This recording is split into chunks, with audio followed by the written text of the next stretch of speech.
So hello, and my name is Glenn, and today we're looking at some colonial Australian stamps. So today I've only got one from Western Australia. We'll look at that last, but then we've got four from South Australia. So these, most of the time, colonial stamps depict Queen Victoria, and here we have, we'll move those to the side. We have two 1 penny stamps. So we have one that's actually has not been stamped, and if I can actually get it, it's been hinged. So in the past they actually used to hinge the actual stamps. Looks like it might have been, but it's pretty much been taken off.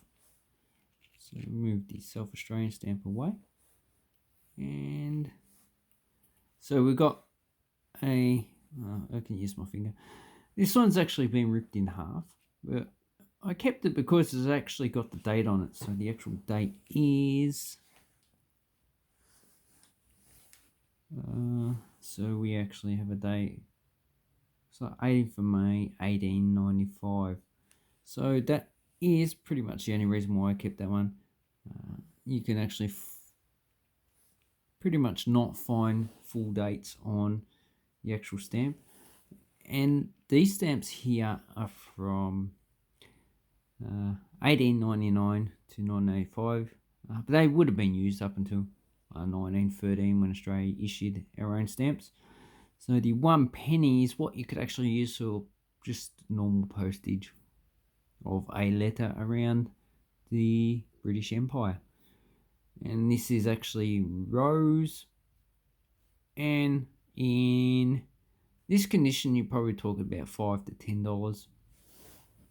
And in this condition, if it was cancelled, in this condition it's probably not worth anything if it's ripped in half, but if it's just cancelled then it's worth about 50 cents.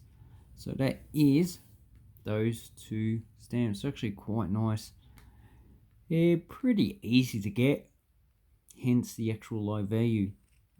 But if we look at the actual first, so this is the actual oldest stamp I got.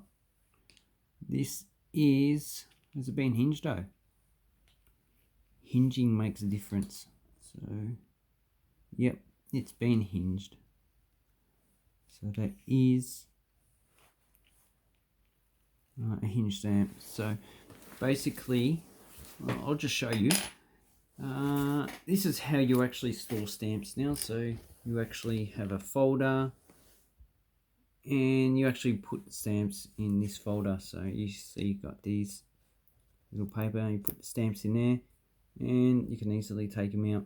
So that's how you should actually store stamps now, unless you actually wanted extra protection. There probably are different types of folders you can actually purchase, but hinging is not really accepted anymore. But this stamp here is a 1855 to 1970. It depends on the actual image. This one looks like it is the dark version. It's actually been cut a bit different, and here it actually has perforations. So the earlier stamps are actually just cut, so you won't see any perforations. So this is definitely not one of the earliest versions. In this condition, for an early version of sixpence, you're talking about hundreds of dollars, probably $200 to $300. For one that's issued in 1856, you're probably talking at least $100. And if you go to the perforated ones, which started to be issued in 1860, this is probably one of those. It says perforations rouletted, so these are probably rouletted. They actually don't look like full perforations. So the rouletted ones, you got Prussian blue and a light blue. This actually looks like a Prussian blue. Light blue, you're talking about $10 in this condition. In uncirculated, talking about $150, or unstamped. In this condition, you're probably talking about $100 for one of these, but I'm not too sure which issue it is. Each issue has a different value. And in unused, you're talking about $1,000. Then we have the 1867 to 71. This actually could be one of those issues. So it says exists also in roulettes on two sides. Yeah, it looks like it's actually got roulettes on two sides. And we have light blue.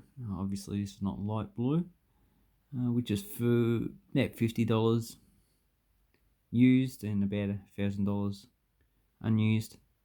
And the same with the other two, so they're all pretty much the same. So this stamp here is probably worth about $50. So that's what you actually will be looking for when you're actually collecting stamps. And then we have this big stamp here. So this is the actual 5p stamp. Quite a nice stamp. It has been, looks like it's actually been stuck in an album. It's been ripped out. Also been hinged as well. So that is the problem with that one. That also affects the value. If you have a stamp that hasn't been hinged and also hasn't been damaged on the back like that, you're looking for quite a lot of money. So that damage is probably when it come off the actual envelope. So these ones, if I were first issued in 1886, and they didn't actually issue a 5 shillings. For that one, you need to actually go to a later date. So the actual date for this one will be about 1902. But I can't actually make out the actual date on the actual stamp. So it looks like I got Adelaide. Could be. Might not be. Queen Victoria. And the actual 5 shillings, you're talking probably about $100 for one like this. Probably a little bit less because of the actual back. In unused, you're talking about probably $120. And if we can find another issue, you have the one from 1906 to 1911, 5 shillings. You talk about $120 unused, and actually doesn't give a value for use, so maybe they were not issued. So this stamp's probably about $100. Then you got this stamp, probably about $50. But because of the condition of the actual back, I would probably, so it's probably like $70 or $80 all up. That's from the evidence I can actually find, and that's actually from the catalog. Maybe if you look on eBay, you'll probably find that the price has gone down. So then we actually have Western Australia. So they're a bit different than the other states in that the actual Black Swan, instead of Queen Victoria, is the predominant image on the actual stamp. And this one is actually from 1905 to 1913. So it looks like it has a 1910 date there. And the 1 penny should be very common. Rose stamp. Now in this condition, probably worth about $1.50. In unused, you probably talk about $20. And this, there is one with 11 perforations per 2 centimeters. This one should have 12 perforations or 12 and a half for the same image. Maybe I should make a video talking about perforations and how they actually categorize them, because I just really learnt it myself, and you know, it's very interesting. So in this series, the one that actually has the most value is the actual 9p, which is worth about $200 used and unused. And then you have the 5 shillings, but they are an actual nice stamp. Western Australia with the Black Swan. Black Swans are not just a bird from Western Australia. They're actually quite common where I am in Melbourne. A lot of the times I go down to the actual local river, and they actually have a dam. They dammed it, so it's like a large lake, and there is a goose that hangs around with a swan.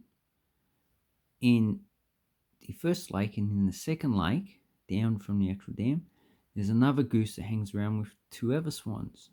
So the geese don't like each other, so they don't interact with each other, and the swans don't like each other, so they just try and avoid each other.